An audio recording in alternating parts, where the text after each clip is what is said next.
Alex, people think the soul of a piece is in the joinery or the welds, but the truth is the finish is the handshake. It's the first thing someone feels when they touch your work, and if you botch it, that's all they'll remember. Is that why you've been staring at that green bowl for 20 minutes? I thought maybe you'd finally lost it and started meditating on kitchenware. I'm not meditating, I'm mourning. I spent 3 days on the hammerwork for this copper piece, and then I got impatient with the patina.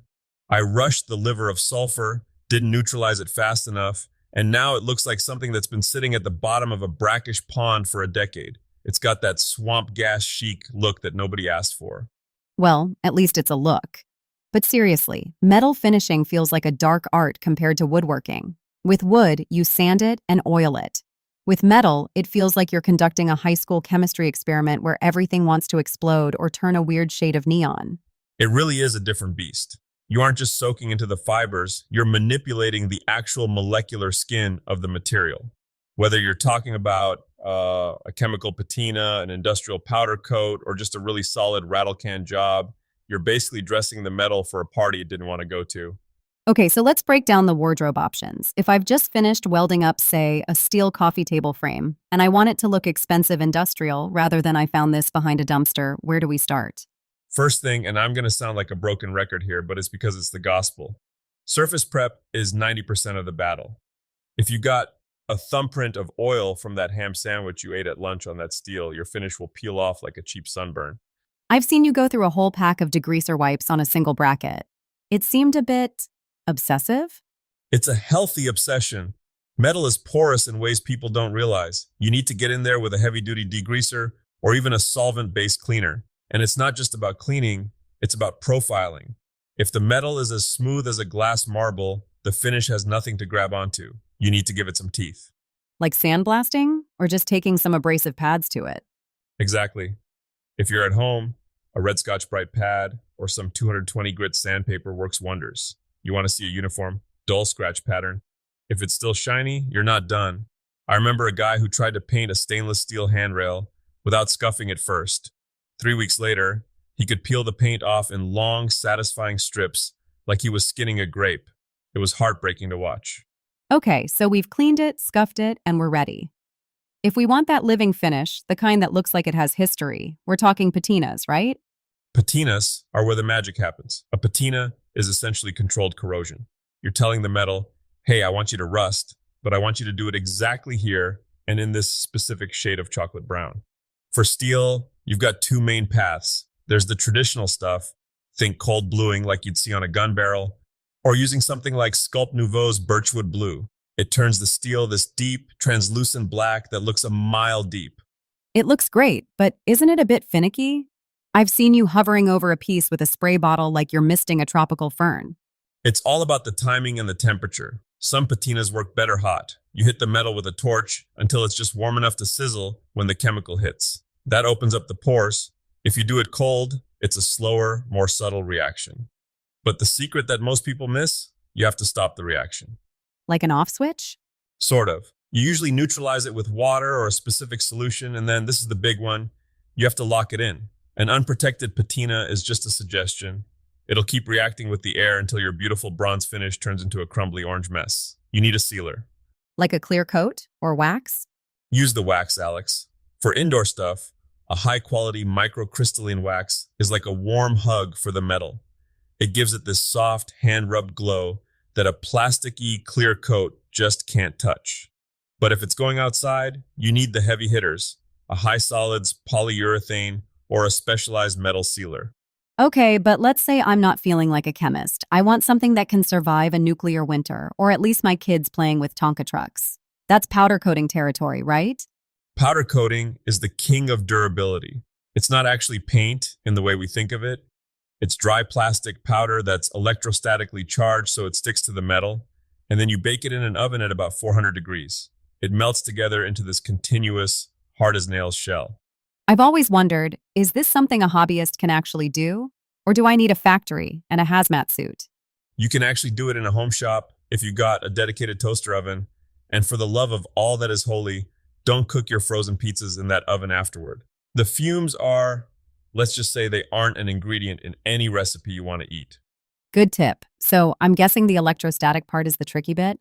It sounds fancy, but the hobbyist guns are pretty simple. You clip a ground wire to your part, and the gun gives the powder a positive charge. The powder literally flies toward the metal and wraps around the corners. It's like magic. It gets into all the nooks and crannies that a spray can would miss. But there's a catch, isn't there? There's always a catch with you. The catch is that you can't use any old body filler if there's a dent in the metal. Most Bondo-style fillers don't conduct electricity, and they'll melt or outgas in the oven, leaving you with a finish that looks like Swiss cheese. You need specialized, heat-resistant, conductive fillers. And if you have a weld with a tiny bit of trapped slag, the oven will find it. It'll bubble up and ruin that glass smooth finish. So if powder coating is the indestructible option, where does good old-fashioned paint fit in? Is it just for when we're being lazy? Don't knock paint. Paint has its own set of superpowers. First off, it's repairable. If you scratch a powder-coated bumper, you're kind of stuck. You can't really spot weld powder coat. But with paint, you can sand it back, feather it, and blend in a repair. Plus, the color options are basically infinite. I've seen some of those automotive paints that have more depth than a philosophy textbook. Exactly. For a high-end look, you're looking at a 3-stage process: primer, base color, and clear coat. The primer isn't just for stickiness, it's your leveler. If you've got some minor grind marks or pits in the steel, a high-build primer is like a liquid eraser. You spray it on thick, sand it flat, and suddenly that rough casting looks like polished marble. I remember you telling me about a shortcut you took with a tractor restoration once. Something about direct-to-metal paint? Oh, let's not dig up the skeletons. I thought I could skip the primer on a set of wheels because the can said all in one. I spent 8 hours cleaning those rims. Within a month, the paint was lifting off in sheets like old wallpaper because the direct-to-metal didn't have the etch acid required to actually bite into the smooth steel. It was a humbling lesson in reading the fine print. So, for someone starting out, what's the hierarchy? If they've just finished their first metal project, how do they choose? It's all about the environment. If it's an art piece that stays inside and you want people to see the character of the metal, the heat tints from the welding, the texture of the grinding, go with a patina and a wax. It's soulful. It has a pulse. And if it's a gate for the backyard that's going to get rained on? Powder coat it. Don't even mess around. Find a local shop. Tell them you want a zinc-rich primer base and a UV-stable top coat. It'll cost you $100 and last 20 years. And the middle ground? That's where paint lives. Custom furniture, automotive parts, things where you want a specific pop of color, but need more protection than just wax. Just remember, a $30 spray gun and a decent compressor will always beat a $3 rattle can. The atomization is better. You can control the fan pattern, and you can use 2-part 2K paints that have a hardener in them. That stuff cures chemically, so it's much tougher than paint that just air dries. You mentioned sculpture earlier. Sometimes you want metal to look like, well, not metal. I've seen those liquid metal coatings. Is that cheating? Only if you're a purist with no imagination. Those products, like the ones from Sculpt Nouveau, are amazing. It's basically real metal powder suspended in a resin. You can paint cold cast bronze onto a piece of wood or plastic, and then, here's the kicker, you can use the same chemical patinas on it that you'd use on solid bronze. Wait, so you can make a piece of MDF look like an ancient bronze relic? To the point where you'd need a magnet or a drill to tell the difference. It opens up doors for makers who might not have a foundry or a TIG welder but want that weight and prestige of metal. It's a bridge between worlds. One last thing. Aluminum. It always seems to be the troublemaker. It doesn't rust, but everything I put on it seems to slide right off. Aluminum is the greasy teenager of the metal world. It builds up an invisible layer of oxidation almost the second it touches the air. If you want to finish aluminum, you have to be fast. You clean it, you scuff it, and you prime it with a self-etching primer immediately. That primer has a bit of acid in it that eats through that oxide layer and anchors itself. It sounds like finishing metal is less about applying a coat and more about negotiating a peace treaty between the surface and the environment. That is a beautiful way to put it. You're trying to find a way for these two materials, the raw metal and the finish, to live together without fighting. And when it works, when you pull a piece out of the oven or buff that final coat of wax and the light just glows off the surface, that's the moment you forget all the times you had to sand it back and start over.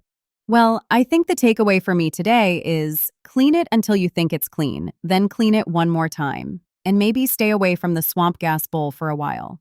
fair point. I think I've got some sanding to do.